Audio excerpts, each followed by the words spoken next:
వారాహి అమ్మవారు పూజ అయితే నేను నిన్న చేసుకోవడం స్టార్ట్ చేశానండి. కానీ పూజ అయిపోయిన తర్వాత వీడియో అనేది తీసి పెట్టాను. ఎందుకంటే నేను ఫస్ట్ టైం చేసుకుంటున్నాను కాబట్టి కొంచెం కొత్తగా అనిపించింది నాకు.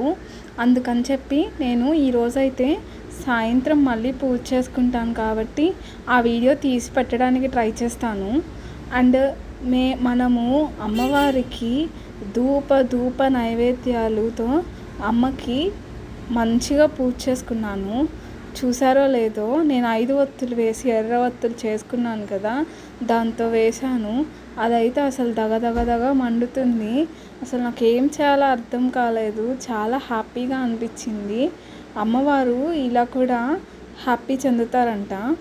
అమ్మవారికి మనము ఆ ప్రసాదాలు పెట్టేటప్పుడు ముందుగా చెప్పాను కదా నేను లాస్ట్ వీడియోలో మీకు, మట్టి పాత్రల్లో పెట్టాలి అని చెప్పి మట్టి పాత్రల్లోనే పెట్టాను. మీరు చూస్తే అర్థమవుతుంది.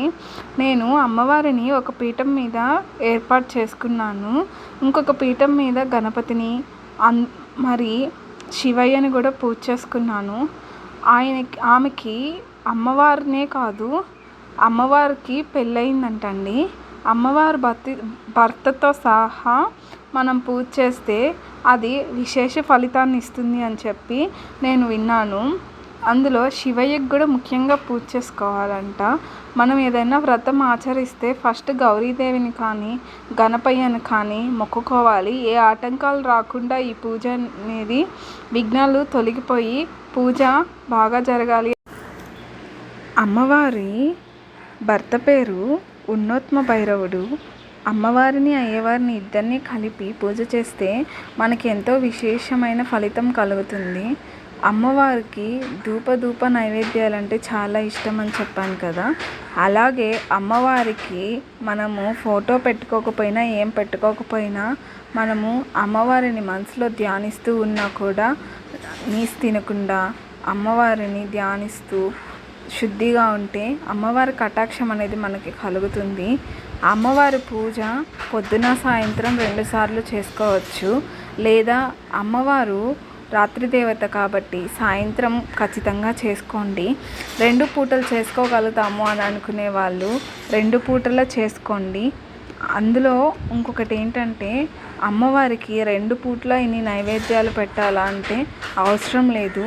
నేను మీకు ఈ వీడియోలోనే లాస్ట్లో చూపిస్తాను. నేను నైట్ మాత్రం ప్రసాదాలు పెట్టుకుందామని అనుకున్నాను. పొద్దున మాత్రం డ్రై ఫ్రూట్స్ అయినా పెట్టుకోవచ్చు, లేదా పండ్లు అవన్నీ పెట్టుకొని దీపారాధన చేయండి అమ్మవారికి. అమ్మవారు శాంతి స్వరూపిణి కాబట్టి అమ్మవారు మనకి మంచి ఫలితాన్ని అనేది ఇస్తుంది.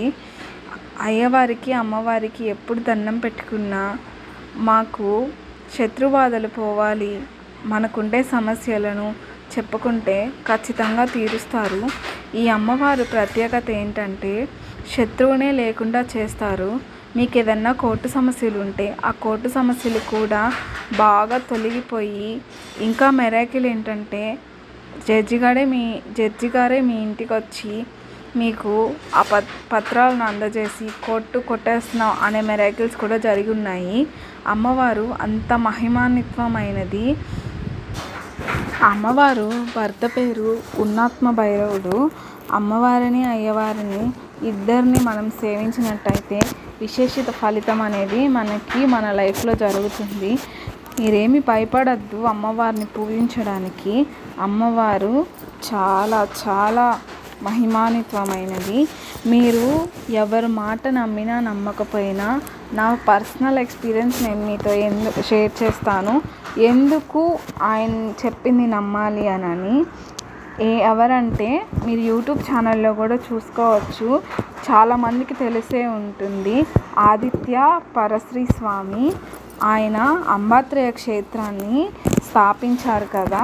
స్థాపించలేదు, ఆయన స్వహస్తాలతోనే అమ్మవారిని 3 అమ్మల్ని చేసి అంత మంచి ఇన్వెన్షన్ని మనకిచ్చారు.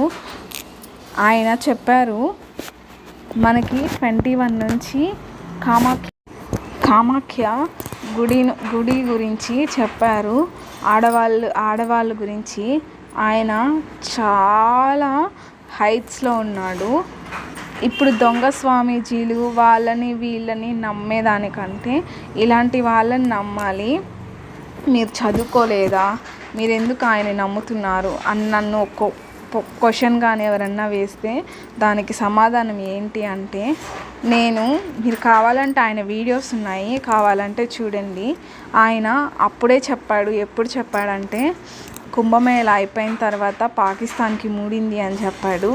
అలాగే మనకి పాకిస్తాన్కి సింధూర్ అని వచ్చి చాలా బాగా మూడింది కదా వాళ్ళకి. అందులో ఆయన తపస్సును ధారపోసి అంబాక్త్రేయ క్షేత్రాన్ని అంత అవలీలగా అమ్మ కృపాక్షంతో ఆయన మనకి ఒక అద్భుతమైన ఇన్వెన్షన్ని ఇచ్చాడు. ఆయన చెప్పాడు, ఇలా చేసుకుంటే వారాహి అమ్మవారి వ్రతాలు మంచిది అని చెప్పాడు. నేను ఆయన్ని గుడ్డిగా నమ్మి చేశాను.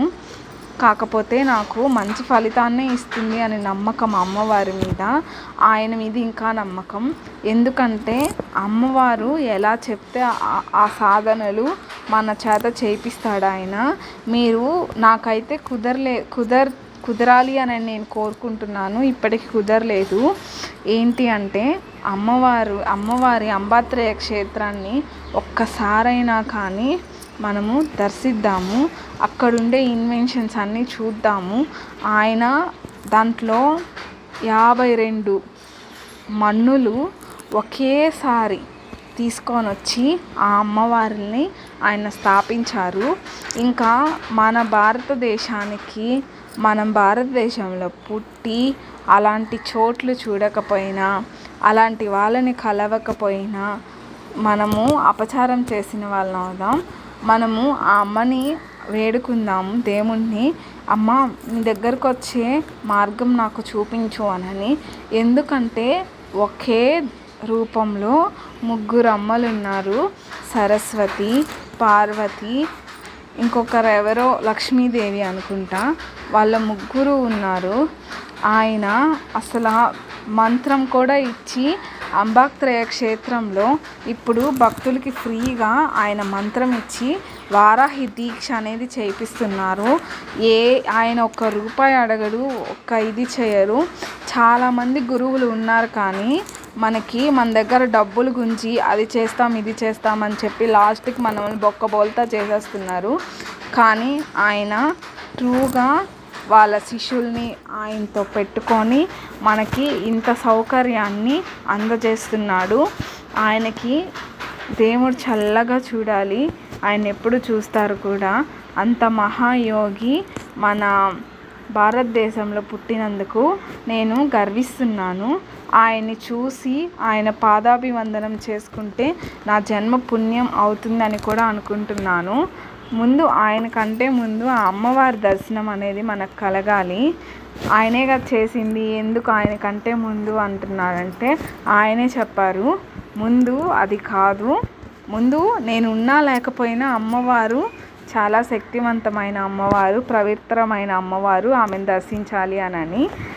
అండ్ అందుకని నేను ఆయన్ని నమ్మి నేను ఈ వ్రతం అనేది ఆచరించుకుంటూ ఉన్నాను.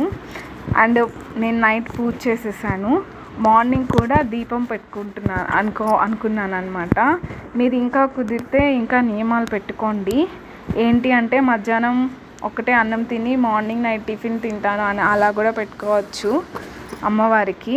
నేనైతే అమ్మవారికి మార్నింగ్ డ్రై ఫ్రూట్స్ పెట్టుకుందాము, బెల్లం పెట్టుకుందాము అని అనుకున్నాను. వినాయక స్వామికి ఆయనకైతే నేను ఆ శివుడికైతే అభిషేకం చేసుకొని పూలు సమర్పించుకొని ప్రసాదం సమర్పించుకొని దీపారాధన అయితే చేసుకున్నాను. నైట్ మాత్రం నైవేద్యాలతో అమ్మవారికి అయ్యవారికి అందరికీ పెడతాను. ఇప్పుడు కూడా అందరికీ అమ్మ ఆశీస్సులు ఉండాలని కోరుకుంటున్నాను.